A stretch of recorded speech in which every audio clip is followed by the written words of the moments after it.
Saya Samsudin Alimsyah, mari kita bicarakan demokrasi.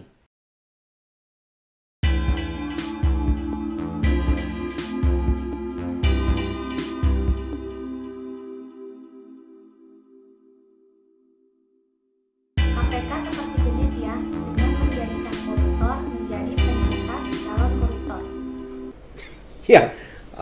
Ya, genitnya gimana ya?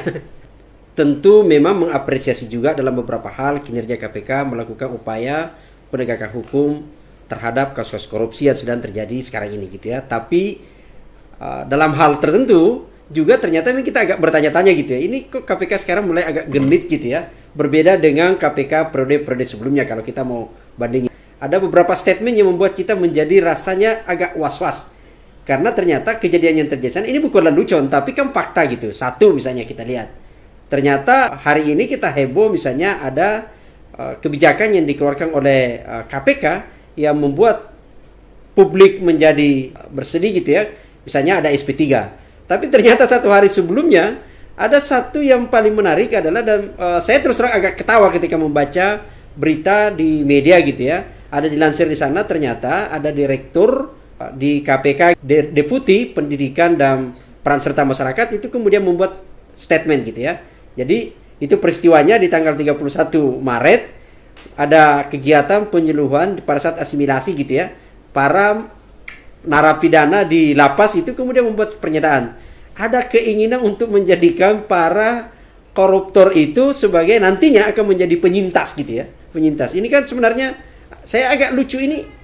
Apa sih yang mereka masuk sebagai penyintas gitu ya? Apakah pernah membaca terminologinya atau sekedar latah saja menggunakan istilah itu? Saya belum paham. Sehingga kemudian saya membaca betul dalam berita itu ya. Karena kita coba mengecek untuk mengkonfirmasi langsung belum. Dari berita itu ternyata terungkap apa yang dimaksud mereka oleh penyintas. Ternyata adalah yang akan dilakukan yang dimaksud oleh teman-teman di KPK adalah itu ingin menjadikan agen-agen anti korupsi. Saya kok menjadi bertanya, ini apa ya? Apakah memang sudah tidak ada orang atau seperti apa tiba-tiba motivasinya seorang narapidana koruptor itu kemudian nantinya akan dijadikan sebagai agen anti korupsi. Ini loh. Ini yang menurut saya jadi menarik. Apakah teman-teman di KPK sana paham betul yang dimaksud atau yang dimaksud penyintas itu? Karena ternyata kalau kita baca, publik bisa membuka di kamus bahasa Indonesia gitu ya. Kalau itu adanya letterlet di sana tertulis jelas apa sih yang dimaksud namanya penyintas itu. Ternyata yang dimaksud penyintas itu adalah dia adalah kata benda gitu ya. Kita lihat satu misalnya adalah orang yang mampu bertahan hidup gitu loh. Atau orang yang dapat bertahan hidup menjalani hidupnya sampai melewati masa yang membahayakan. Kira-kira seperti itu. Kata penyintas sebenarnya itu kan mulai familiar diperkenalkan gitu ya. Itu kan pada saat ada COVID. Pada banyak saudara-saudara kita kemudian pada saat itu terserang virus COVID. Nah, saudara-saudara kita ini ternyata dalam prosesnya itu berhasil bertahan gitu ya, sampai kemudian sukses sembuh. Nah, mereka ini terpanggil untuk kemudian bagaimana bisa berbagi pengalaman kepada orang-orang lain, kepada sesama manusia, kepada sesama warga, bagaimana sebenarnya menghadapi COVID ini.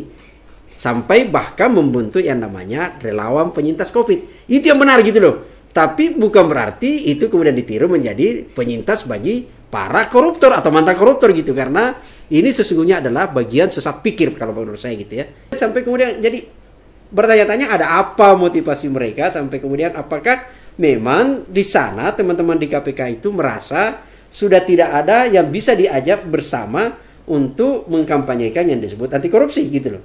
Karena secara nalar kita tidak menemukan akal yang sehat untuk bisa menerima itu satu. Yang kedua adalah kita bicara fakta saja lah gitu ya. Apakah memang teman-teman di KPK, saya kira perlu diklarifikasi gitu ya, perlu kita cek lagi gitu.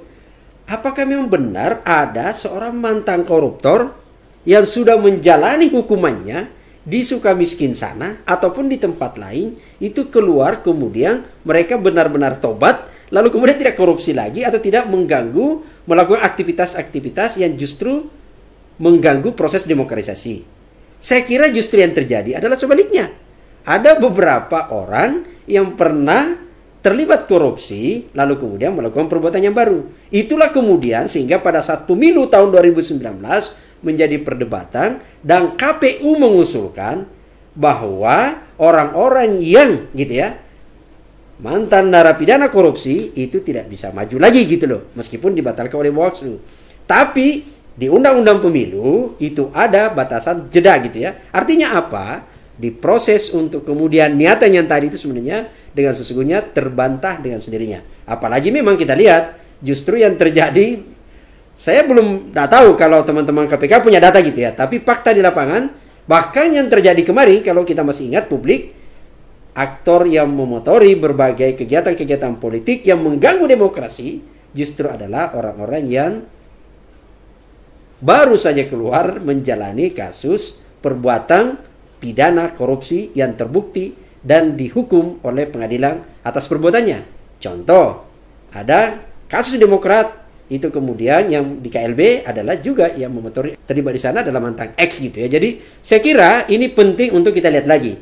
Niatan ini saya kira perlu dievaluasi lagi dan yang menjadi penting teman-teman di KPK harus betul mengkaji sekaligus memperlihatkan kepada publik bukti yang mana. Jangan sampai yang terjadi adalah kalau mau menjadikan agen anti korupsi oleh para menjadi penyintas mantan narapidana ini, justru yang terjadi berbagi pengalaman cara korupsi yang baik.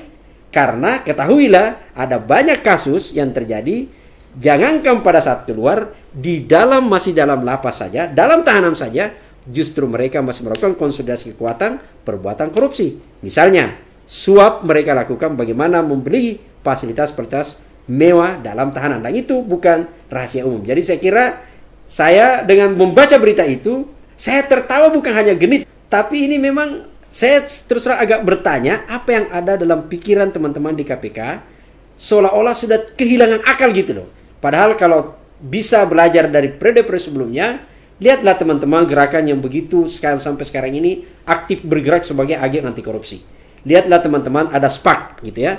Jadi ada perempuan anti korupsi gitu loh, yang begitu masif bergerak di masyarakat melakukan pendidikan anti korupsi gitu ya. Ada komunitas-komunitas sekolah anti korupsi, ada bahkan komunitas yang dibentuk pemuda jujur. Saya kira ini semua harus bergerak sendiri, yang kecuali kalau KPK memang gagal menjalin atau gagal membangun komunikasi dengan komunitas-komunitas di masyarakat yang selama ini secara sadar bergerak membangun gerakan anti korupsi.